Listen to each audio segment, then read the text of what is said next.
Hello friend, कैसे हो आप सब लोग। आई होप कि आप सब ठीक हो। कि my name is Saraswati Yadav और आज का जो हमारा टॉपिक है प्राइम मिनिस्टर यानी कि प्रधानमंत्री। आज हम जानेंगे कि प्रधानमंत्री कौन होता है और प्रधानमंत्री की नियुक्ति कौन करता है और प्रधानमंत्री के क्या क्या कर्तव्य होते हैं। आज हम इन सब के बारे में जानने की कोशिश करेंगे और प्रधानमंत्री से ही रिलेटेड कुछ आर्टिकल भी जानने की कोशिश करेंगे। कल हमने पढ़ा था उपराष्ट्रपति से संबंधित कुछ आर्टिकल और कल किसी ने कमेंट बॉक्स में बहुत ही अच्छा क्वेश्चन पूछा था, क्योंकि ऑलमोस्ट ऐसे ही क्वेश्चन एग्जाम्स में पूछे जाते हैं। तो कल किसी ने पूछा था कि ऐसा कौन सा भारतीय है जिन्होंने CGI, prime vice president and president तीनों के पद एक साथ संभाले थे। मोहम्मद हिदायतुल्लाह एक ऐसे व्यक्ति हैं जिन्होंने CGI, vice president and president तीनों पद एक साथ संभाले थे और वो मध्य प्रदेश के जस्टिस भी रह चुके हैं। तो अगर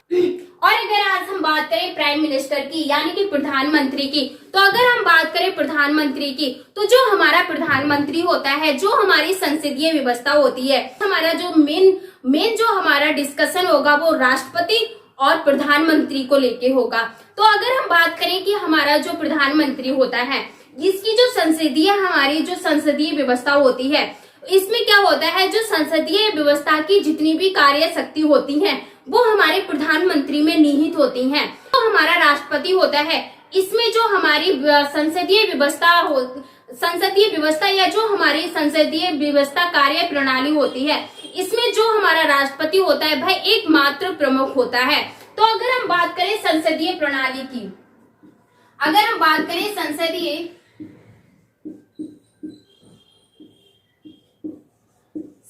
व्यवस्था की, तो अगर हम बात करें संसदीय व्यवस्था की, तो इसमें जो हमारा राष्ट्रपति होता है,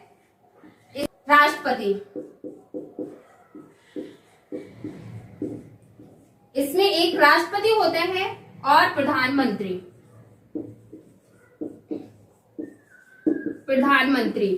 तो जो हमारा राष्ट्रपति होता है, जो हमारी संसदीय व्यवस्था होती है, इसमें राष्ट्रपति और केवल नाम मात्र का कार्यकारी प्रमुख होता है। तो अगर हम बात करें जो हमारा राष्ट्रपति होता है, ये संसदीय प्रणाली में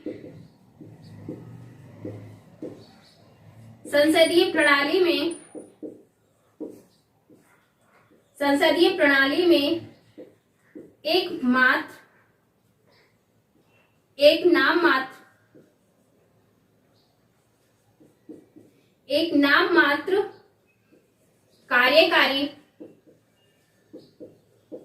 कार्यकारी प्रमुख होता है।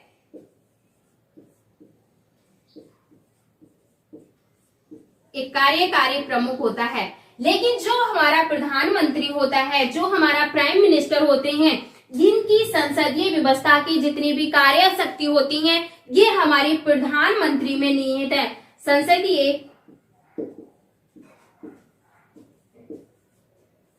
संसदीय कार्यप्रणाली प्रधानमंत्री में निहित होती हैं।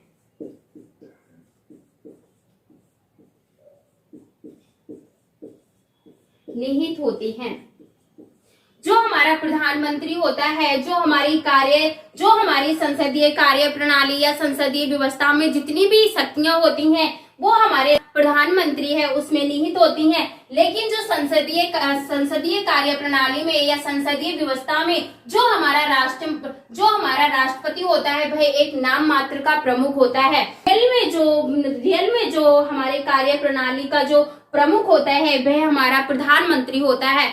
अब हम एक वेरी वेरी मोस्ट इम्पोर्टेंट बात करेंगे कि जो हमारा राष्ट्रपति होता है ये राज्य का प्रमुख होता है। जो हमारा राष्ट्रपति होता है ये राज्य का प्रमुख होता है।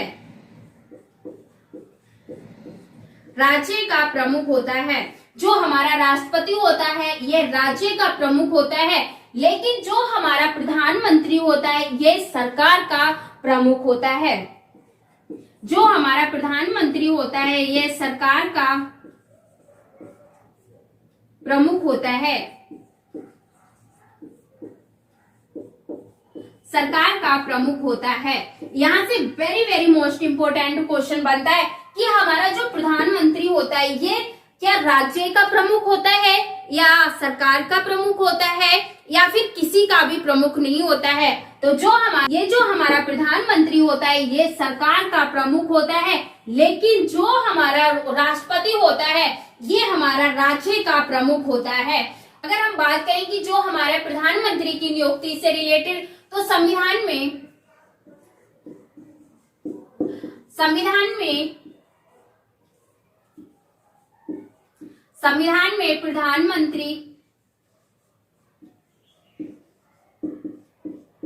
प्रधानमंत्री की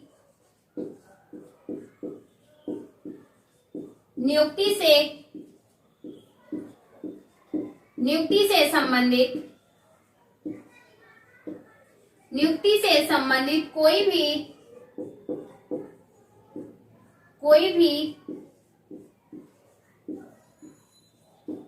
भी प्रक्रिया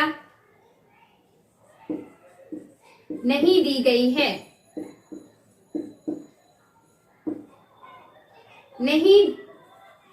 नहीं दी गई है। और इसमें वेरी वेरी मोस्ट इंपोर्टेंट कि जो हमारा प्रधानमंत्री होते हैं इसकी नियुक्ति राष्ट्रपति के द्वारा की जाती है। जो हमारे प्रधानमंत्री हैं इनकी नियुक्ति राष्ट्रपति के द्वारा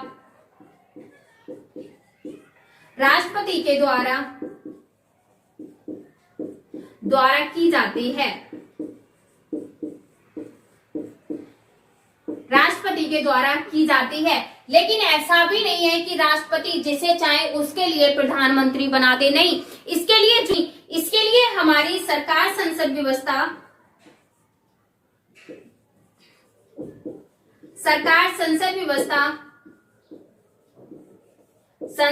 संसदीय व्यवस्था से जो हमारी सरकारी संसदीय व्यवस्था है इसके अनुसार राष्ट्रपति लोकसभा में बहुमत प्राप्त नेता के लिए प्रधानमंत्री नियुक्त करता है। ऐसे एक very very most important question बनता है कि हमारे जो प्रधानमंत्री की नियुक्ति किसके द्वारा की जाती है। तो प्रधानमंत्री की नियुक्ति राष्ट्रपति के द्वारा की जाती है।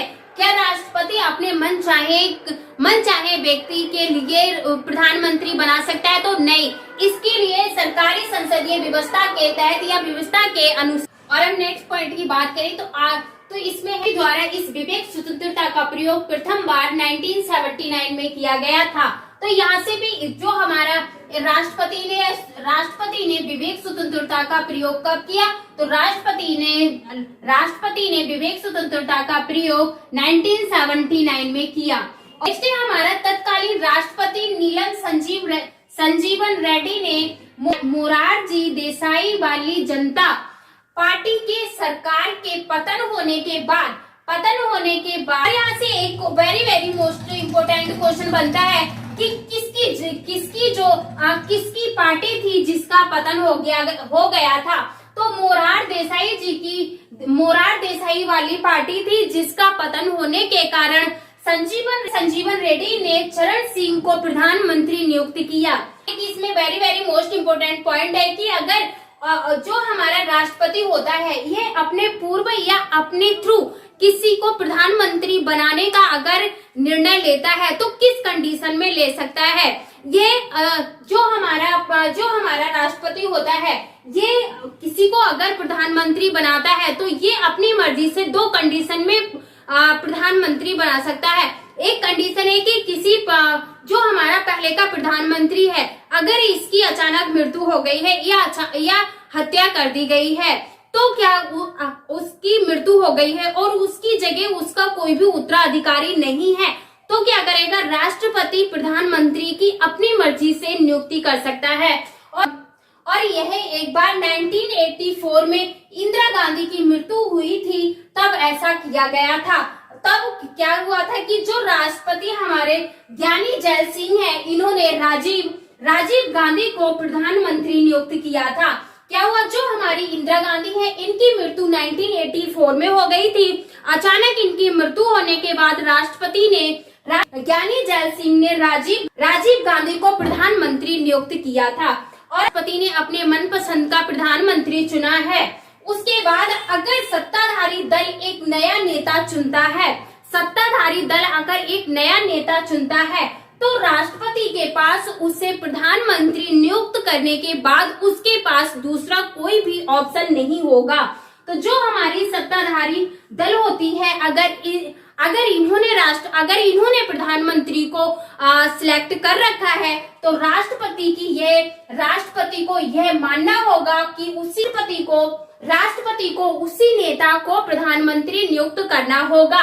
आई होप कि आपको प्रधानमंत्री के नियुक्ति से संबंधित कुछ हमारे प्रावधान थे जो आपको समझ में आ गए होंगे। और अगर हम नेक्स्ट पॉइंट की बात करें तो सन 1980 में अगर हम सन 1980 की बात करें तो 1980 में कहा गया है कि जो हमारा दिल्ली का उच्च न्यायालय है उसमें कहा गया था कि जो हमारा संविधान है इसमें कहा गया है कि ऐसा आवश्यक नहीं है कि एक व्यक्ति को प्रधानमंत्री बनने से पहले लोकसभा में उसे अपने बहुमत सिद्ध करने चाहिए। ऐसा संविधान में नहीं कहा गया है और कहा गया है कि उपराष्ट्रपति प्रधानमंत्री की नियुक्ति करने के बाद एक समय सीमा के भीतर लोकसभा के अंदर अपने बहुमत सिद्ध करने के लिए कहना चाहिए। अगर हम इनके उदाहरण देखेंगे तो सिंह 1979 में प्रधानमंत्री नियुक्त किए गए थे और बीपी सिंह 1989 में प्रधानमंत्री नियुक्त किए गए थे।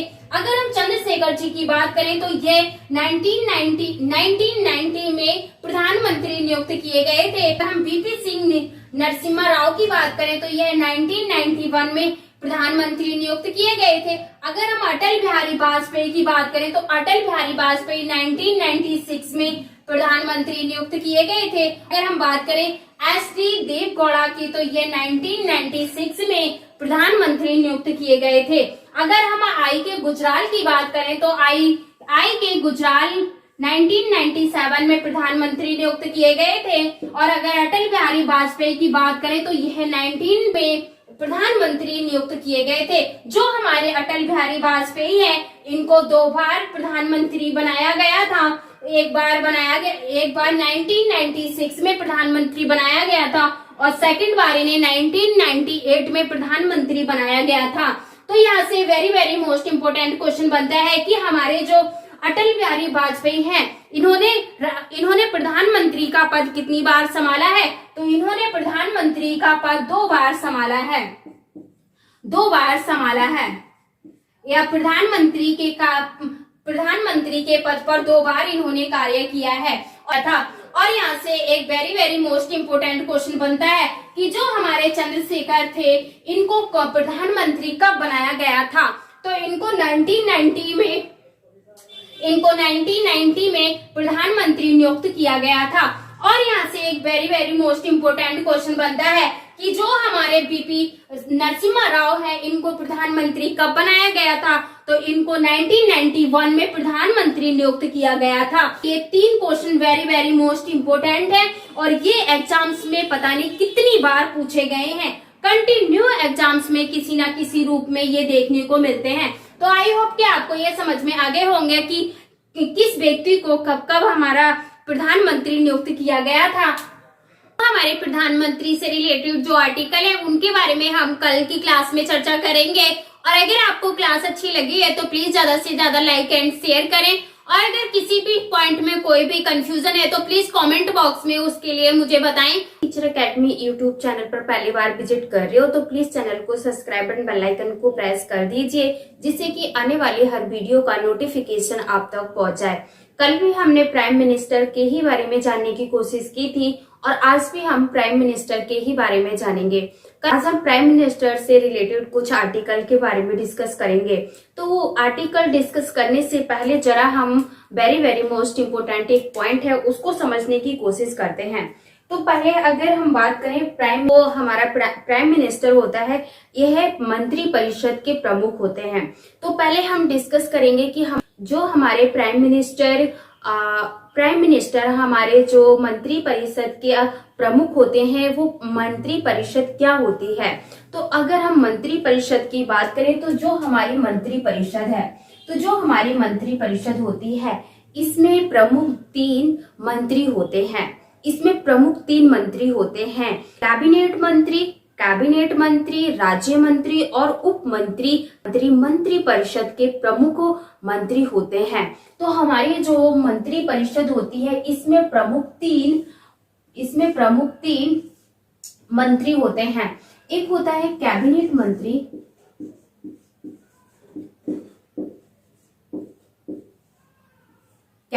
मंत्री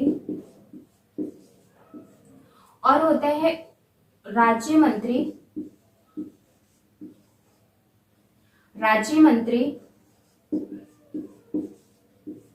और होते हैं उप मंत्री।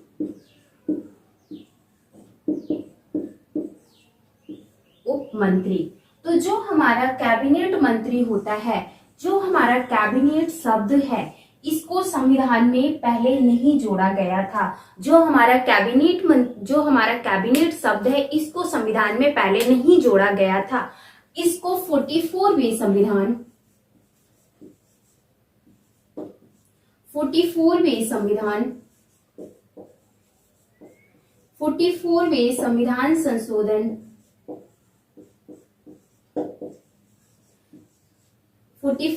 संविधान संशोधन आर्टिकल 352 के तहत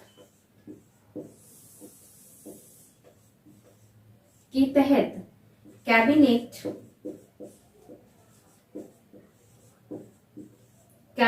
शब्द संविधान में जोड़ा गया।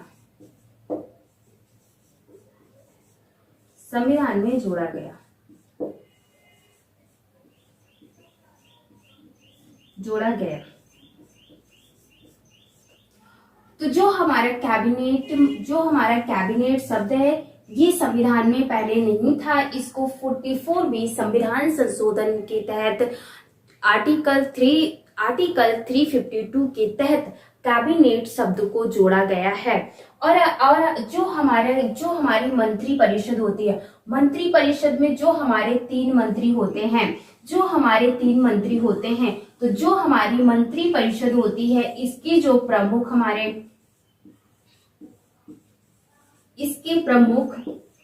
प्रधानमंत्री होते हैं।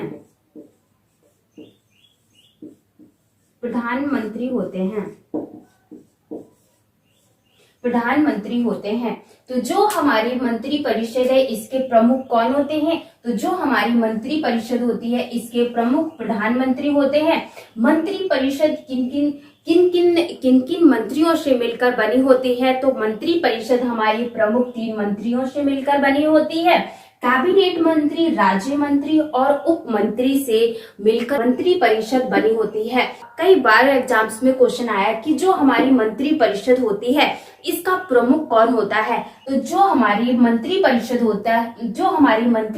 होती है इसका प्रमुख प्रधानमंत्री होता है। इसका प्रमुख कौन होता है? इसका प्रमुख प्रधानमंत्री होता है। और जो हमारी मंत्री परिषद होती है यह कितने मंत्रियों से बनकर मिली होती है? तो यह मुख्य रूप से 3 मंत्रियों से मिलकर बनी होती है। कैबिनेट मंत्री, राज्य मंत्री और उप मंत्रियों से मिलकर बनी होती है। जो कैबिनेट शब्द है इसको संविधान में किस संविधान संशोधन के तहत जोड़ा गया? तो इसको 44वें संविधान संशोधन के तहत जोड़ा गया। और किस आर्टिकल में जोड़ा गया है? तो 352 आर्टिकल में इस कैबिनेट शब्द को जोड़ा गया है। आई होप कि आपको मंत्री परिषद समझ में आ गई होगी। अब हम इससे रिलेटेड कुछ आर्टिकल के बारे में जानने की कोशिश करते हैं। और अगर हम आर्टिकल 74 के बारे में बात करें तो आर्टिकल 74, अगर हम आर्टिकल 74 की बात करें तो आर्टिकल 74 में कहा गया है कि राष्ट्रपति की सलाह के लिए एक मंत्री परिषद होगी जिसका प्रमुख प्रधानमंत्री होता है। तो आर्टिकल 74 में कहा गया है कि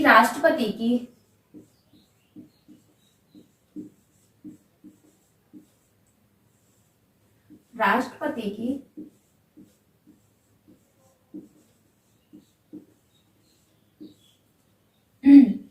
सलाह के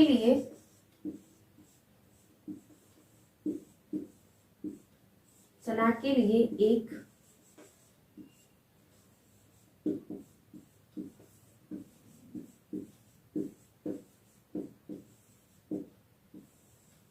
मंत्री परिषद होगी,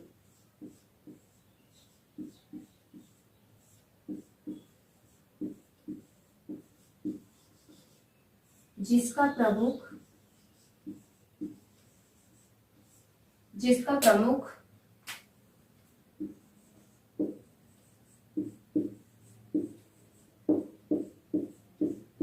प्रमुख प्रधानमंत्री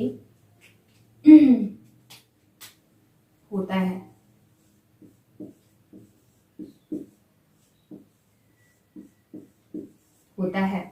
तो अभी हमने जाना था कि मंत्री परिषद क्या होती है। तो जो हमारे राष्ट्रपति होते हैं, इनकी सलाह के लिए एक मंत्री परिषद होती है, जो कि जिसका प्रमुख प्रधानमंत्री होता है। तो राष्ट्रपति को सलाह कौन देता है? तो मंत्री परिषद देती है। मंत्री परिषद राष्ट्रपति को सलाह देती है कि हमें क्या क्या काम करना चाहिए और किस तरीके से क्या क्या काम करना चाहिए। और इसमें जो वेरी वेरी मोस्ट इम्पोर्टेंट बात है कि जो हमारा मंत्री परिषद होती है, या जो हमारी मंत्री परिषद होती है, जो राष्ट्रपति को सलाह देती है, राष्ट्रपति उस सलाह के लिए या उस विचार के लिए पुनर्विचार करने के लिए भी कह सकता है। उसके बाद जो पुनर्विचार करने के बाद जो भी सलाह आती है या जो भी सलाह दी जाती है, उसके अनुसार राष्ट्रपति कार्य करता है। तो जो हमारी मंत्री परिषद होती है, मंत्री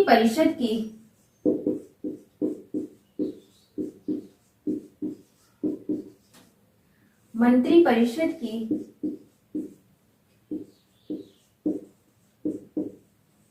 सलाह को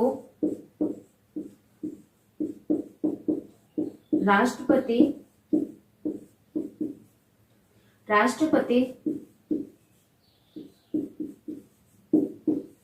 पुनर्विचार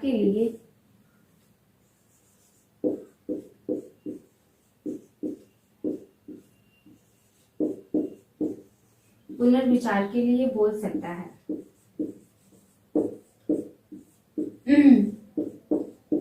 अगर राष्ट्रपति को लगता है कि ये जो मंत्री परिषद की सलाह है, अगर राष्ट्रपति उससे सेटिस्फाई नहीं है, तो राष्ट्रपति उस सलाह के लिए पुनर्विचार के लिए मंत्री परिषद से बोल सकता है कि इस सलाह के लिए या इस बात के लिए आप इस पर पुनर्विचार करें। अब अगर हम कहें कि जो हमारा आर्टिकल 75 क्या कहता है, तो आर्टिकल 75 कहता है कि प्रधानमंत्री की नियुक्ति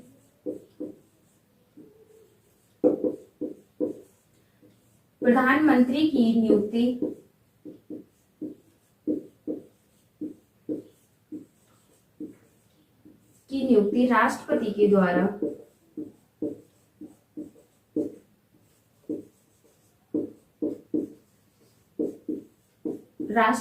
द्वारा की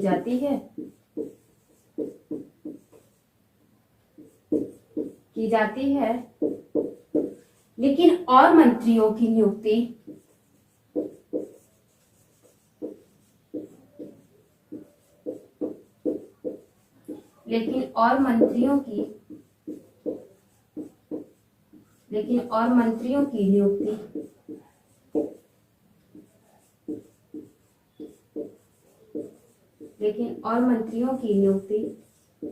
प्रधानमंत्री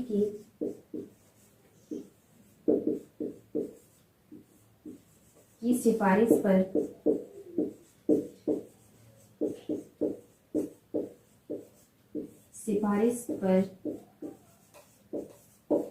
की जाती है।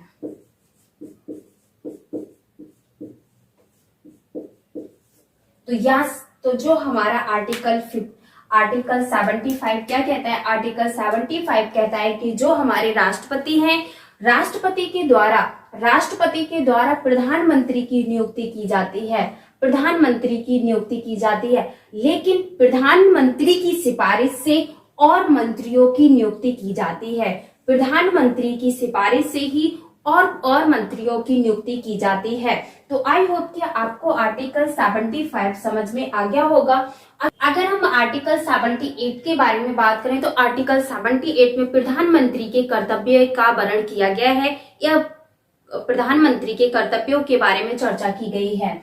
तो जो हमारी आर्टिकल 78 है, इसमें प्रधानमंत्री के कर्तव्यों के बारे में कहा गया है। प्रधानमंत्री का कर्तव्य है कि किसी भी प्रकार की कोई भी सूचना है तो वो राष्ट्रपति को दे। किसी भी प्रकार से कोई भी सूचना है उसको राष्ट्रपति तक पहुंचाए, राष्ट्रपति को दे। राष्ट्रपति होता है, इसको सूचना कौन प्राप्त कराता है, कौन देता है? तो जो हमारे राष्ट्रपति होते हैं इनको सूचना प्रधानमंत्री के द्वारा दी जाती है। और जो हमारा प्रधानमंत्री होता है जो हमारा प्रधानमंत्री होता है यह नीति आयोग और राष्ट्रीय विकास, परिवहन और अंतरराष्ट्रीय परिवहन का अध्यक्ष होता है। यहाँ से कई बार एग्जाम्स में क्वेश्चन बना है कि नीति आयोग का अध्यक्ष कौन होता है। तो नीति आयोग का अध्यक्ष प्रधानमंत्री होता है। नीति आयोग का अध्यक्ष कौन होता है? प्राइम मिनिस्टर नीति आयोग का अध्यक्ष होता है। और अंतरराष्ट्रीय परिवहन का अध्यक्ष कौन होता है? तो अंतरराष्ट्रीय परिवहन का अध्यक्ष भी प्रधानमंत्री होता है। राष्ट्रीय विकास परिवहन का अध्यक्ष कौन होता है? तो अंतरराष्ट्रीय और राष्ट्रीय परिवहन का अध्यक्ष प्रधानमंत्री होता है। अब और यहाँ से एक वेरी मोस्ट इम्पोर्टेंट क्वेश्चन बनता है कि प्रधानमंत्री के कर्तव्यों का विवरण किस आर्टिकल में किया गया है? तो आर्टिकल 78 में प्रधानमंत्री के कर्तव्यों का विवरण किया गया है। प्रधानमंत्री का कर्तव्य क्या है? तो प्रधानमंत्री का ऑलमोस्ट जो कर्तव्य होता है कि सभी प्रकार की सूचनाएं राष्ट्रपति को देना। तो आई होप कि आपको आर्टिकल 78 और आपको ये वेरी मोस्ट इम्पोर्टेंट पॉइंट है, अगर आप चाहें तो इसे स्क्रीनशॉट भी ले सकते हैं। अब हम कुछ वेरी मोस्ट इम्पोर्टेंट फैक्ट्स के बारे में जानने की कोशिश करते हैं। बात करेंगे वेरी मोस्ट इम्पोर्टेंट पॉइंट के बारे में कि यहाँ से किस तरीके से कौन से क्वेश्चन बन सकते हैं। और अगर हम सेकंड पॉइंट की बात करें कि भारत के प्रथम सबसे कम उम्र के प्रधानमंत्री कौन थे? तो सबसे कम उम्र के प्रधानमंत्री राजीव गांधी जी थे। तो अगर हम राजीव गांधी की बात करें तो ये किस उम्र में बने थे? तो ये 40 वर्ष की उम्र में ये प्रधानमंत्री बन गए थे। और ये किस पार्टी से थे? तो ये कांग्रेस पार्टी से थे। और हम नेक्स्ट पॉइंट की बात करें कि अगर हम बात करें भारत की प्रथम महिला प्रधानमंत्री कौन थी? तो भारत की प्रथम महिला प्रधानमंत्री इंदिरा गांधी थी। और इंदिरा गांधी कब प्रधानमंत्री बनी थी? तो 1966 में इंदिरा गांधी प्रधानमंत्री बनी थी। और अगर हम इनकी उम्र की बात करें तो इनकी उम्र 49 वर्ष की उम्र में ये प्रधानमंत्री बन गई थी। तो हमारी प्रथम महिला प्रधानमंत्री कौन है? तो हमारी प्रथम महिला प्रधानमंत्री इंदिरा गांधी जी हैं। कब बनी थी ये? तो 1966 में ये प्रधानमंत्री बनी थी। किस उम्र में बनी थी? तो ये 49 वर्ष में, ये 49 की उम्र में ये प्रधानमंत्री बन गई थी। और नेक्स्ट हम अगर पॉइंट की बात करें कि 3 ऐसे प्रधानमंत्री थे जिनकी कार्यकाल के दौरान मृत्यु हो गई थी। तो अब हम देखेंगे कि ऐसे 3 प्रधानमंत्री कौन कौन से थे जिनकी कार्यकाल के दौरान मृत्यु हो गई थी। तो जवाहरलाल नेहरू, लाल बहादुर शास्त्री और इंदिरा गांधी 3 ऐसे प्रधानमंत्री थे जिनकी कार्यकाल के दौरान मृत्यु हो गई थी। यहाँ से कई बार क्वेश्चन बनता है और कई बार क्वेश्चन पूछा भी गया है कि जो हमारे कार्यकाल के दौरान कितने प्रधानमंत्रियों की मृत्यु हो गई है? तो 3 प्रधानमंत्रियों की मृत्यु हो गई है। कौन कौन से हैं? तो कौन कौन से हैं? लाल बहादुर शास्त्री, जवाहरलाल नेहरू और इंदिरा गांधी 3 ऐसे प्रधानमंत्री थे जिनकी कार्यकाल के दौरान मृत्यु हो गई थी। और अगर हम नेक्स्ट पॉइंट की बात करें कि ऐसे प्रधानमंत्री जो लगातार दो बार प्रधानमंत्री बने हैं, तो अगर हम बात करें कि जवाहरलाल नेहरू, इंदिरा गांधी अटल बिहारी वाजपेयी, मनमोहन सिंह और नरेंद्र मोदी जी लगातार 2 प्रधानमंत्री बने हैं।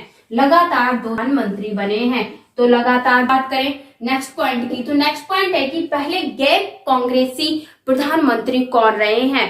पहले गैर कांग्रेसी प्रधानमंत्री कौन रहे हैं। गैर कांग्रेसी प्रधानमंत्री मोरार देसाई जी पहले गैर कांग्रेसी प्रधानमंत्री थे। और नेक्स्ट पॉइंट है हमारा कि एक चरण सिंह एक ऐसे प्रधानमंत्री थे जिन्होंने कभी भी लोकसभा में उपस्थित नहीं हुए थे। लोकसभा में कभी भी उपस्थित नहीं हुए थे। और अगर हम नेक्स्ट पॉइंट की बात करें कि ऐसे प्रधानमंत्री जो पहले राज्य के मुख्यमंत्री रह चुके हैं, तो ऐसे 6 प्रधानमंत्री हैं जो पहले राज्य के मुख्यमंत्री रह चुके हैं।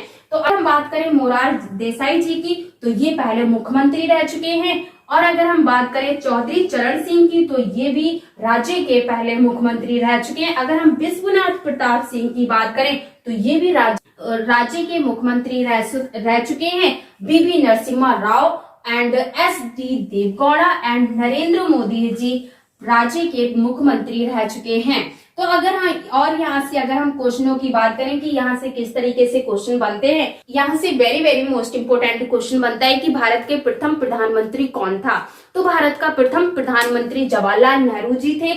जवाहरलाल नेहरू जी को कब प्रधानमंत्री बनाया गया था, तो जवाहरलाल नेहरू जी को प्रधानमंत्री 1947 में प्रधानमंत्री बनाया गया था। और यहाँ से भी क्वेश्चन बनता है कि भारत के सबसे कम उम्र के प्रधानमंत्री कौन थे। तो सबसे कम उम्र के प्रधानमंत्री राजीव गांधी जी थे। राजीव गांधी जी किस वर्ष में बन गए थे प्रधानमंत्री, तो ये 40 वर्ष की उम्र में ये प्रधानमंत्री बन गए थे। और ये किस पार्टी से, तो ये कांग्रेस पार्टी से हैं। पॉइंट की बात करें कि यहाँ से भी वेरी वेरी मोस्ट इम्पोर्टेंट ये पॉइंट है और यहाँ से भी एग्जाम्स में कई बार क्वेश्चन पूछा गया है कि प्रथम महिला प्रधानमंत्री कौन है। तो भारत की प्रथम महिला प्रधानमंत्री इंदिरा गांधी है। और इंदिरा गांधी कब प्रधानमंत्री बनी थी, तो 1966 में प्रधानमंत्री बनी थी। और किस उम्र में बनी थी, तो ये 49 वर्ष में प्रधानमंत्री बनी थी। और यहाँ से नेक्स्ट जो क्वेश्चन बनता है कि हमारे ऐसे कितने प्रधानमंत्री थे जिनकी कार्यकाल के दौरान मृत्यु हो गई थी। तो ऐसे कितने प्रधानमंत्री थे जिनकी कार्यकाल के दौरान मृत्यु हो गई थी, तो ऐसे तीन प्रधानमंत्री थे जिनकी कार्यकाल के दौरान मृत्यु हो गई थी।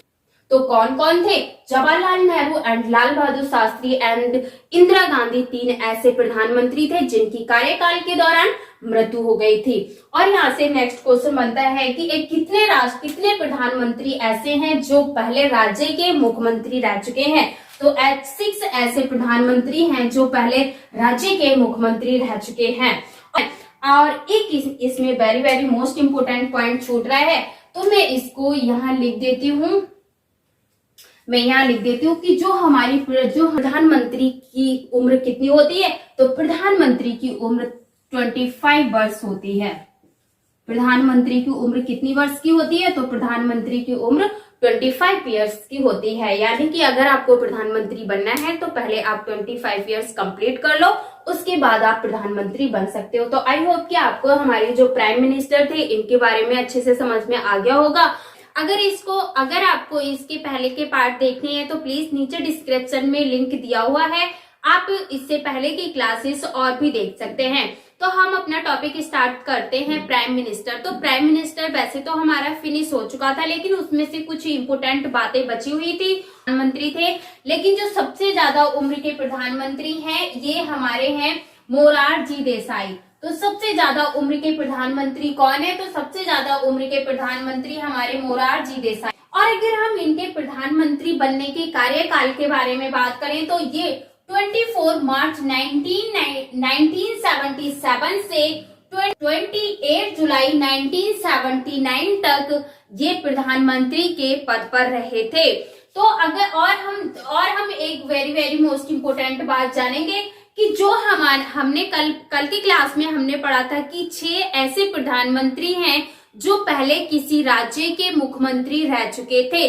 तो जो हमारे प्रधानमंत्री थे, ये 6 जो प्रधानमंत्री थे इनके नाम तो हमने कल जान लिए थे, लेकिन आज हम ये भी जानेंगे कि ये किस राज्य से मुख्यमंत्री रह चुके हैं। तो अब हम स्टार्ट करते हैं। तो अगर ये जो हमारे मोरारजी देसाई हैं, ये भी पहले प्रधानमंत्री बनने से पहले ये किसी राज्य के मुख्यमंत्री हुआ करते थे। तो अब हम जानेंगे कि ये किस राज्य के मुख्यमंत्री हुआ करते थे। तो ये जो हमारे मोरारजी देसाई हैं, ये मुंबई राज्य के मुख्यमंत्री थे। पहले ये मुंबई राज्य के मुख्यमंत्री थे। अगर हम इनके कार्यकाल की बात करेंगे तो कार्यकाल इनका है 1952 से लेके 1956 तक ये मुंबई राज्य के मुख्यमंत्री रह चुके थे। और मोरारजी देसाई के बारे में एक very very most important point है कि जो हमारे मोरारजी देसाई हैं, इनको भारत का सर्वोच्च सम्मान दिया गया है। तो हमारे भारत का सर्वोच्च सम्मान क्या है? हमारे भारत का सर्वोच्च सम्मान है भारत रत्न। तो जो हमारे भारत का सर्वोच्च सम्मान किसको दिया गया है? तो हमारे भारत का सर्वोच्च सम्मान मोरारजी देसाई को दिया गया है। पाकिस्तान का सर्वोच्च सम्मान क्या है? तो निशान-ए-पाकिस्तान पाकिस्तान का सर्वोच्च पुरस्कार है या सम्मान है। ऐसी क्वेश्चन बनता है कि पाकिस्तान का सर्वोच्च सम्मान पाने वाले व्यक्ति कौन है? तो मोरारजी देसाई हैं। और एक क्वेश्चन बनता है कि भारत का सर्वोच्च सम्मान प्राप्त करने वाले प्रथम व्यक्ति कौन है? तो मोरारजी देसाई हैं। मोरारजी देसाई का कार्यकाल कब से कब तक रहा था? तो मोरारजी देसाई का कार्यकाल 1977 से लेके 28 जुलाई 1979 तक मोरारजी देसाई का कार्यकाल रहा था। और एक वेरी वेरी मोस्ट इम्पोर्टेंट है कि ये सबसे ज्यादा उम्र के बनने वाले प्रधानमंत्री हैं। तो ये किस उम्र में प्रधानमंत्री बने थे? तो ये 81 उम्र में प्रधानमंत्री बने थे। मोरारजी देसाई किस उम्र में प्रधानमंत्री बने थे? तो 81 उम्र में प्रधानमंत्री बने थे। जो हमारा कल का जो हमारा डाउट था, अब ये डाउट क्लियर हो गया है। तो प्लीज कल की क्लास में जो मिस्टेक हो गई थी उसके लिए उसका आज करेक्शन जरूर कर लें कि जो हमारे सबसे ज्यादा उम्र के प्रधानमंत्री कौन है। तो सबसे ज्यादा उम्र के प्रधानमंत्री बनने वाले मोरारजी देसाई हैं। चरण सिंह के बारे में हम जानेंगे कि जो हमारे चरण सिंह जी थे, ये भी उत्तर प्रदेश के मुख्यमंत्री रह चुके हैं। अगर हम इनके कार्यकाल की बात करें तो ये 1967 से लेके 1968 तक और ये पुनः इसके बाद फिर ये 1970 में ये पुनः उत्तर प्रदेश के मुख्यमंत्री बने। तो यहाँ से क्वेश्चन बनता है कि जो हमारे चरण सिंह जी थे, ये किस राज्य के मुख्यमंत्री थे? तो ये उत्तर प्रदेश के मुख्यमंत्री थे।